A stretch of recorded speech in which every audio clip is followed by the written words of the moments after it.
But I don't believe in correcting embouchures so much as I believe in correcting music, correcting sound, and then finding for the individual what is natural for that individual. It's not always a textbook answer. The answer really is not in the study of meat, it's in the study of your brain.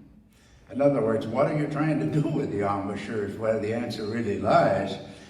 You have to recognize that this part of the anatomy responds reflexly to a stimuli. In other words, if you were to poke your finger in your eye, you would have great difficulty because that eye would close automatically as your finger got closed. It would be a natural biological reflex.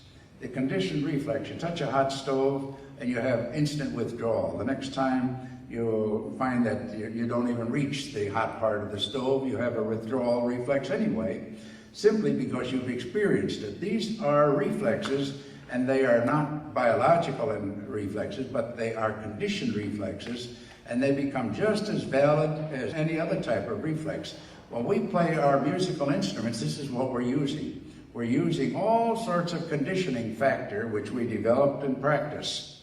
We've developed all sorts of responses that if we want to change anything, we can't go and change the mechanism. We have to change the motivation that brings them into being first.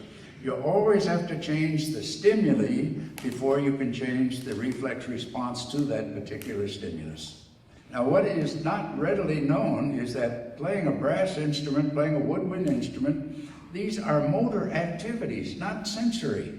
If you're an actor and you're on the stage and you're playing a role where you have to make people cry, you may have inherited or hit the jackpot the same afternoon, $20 million.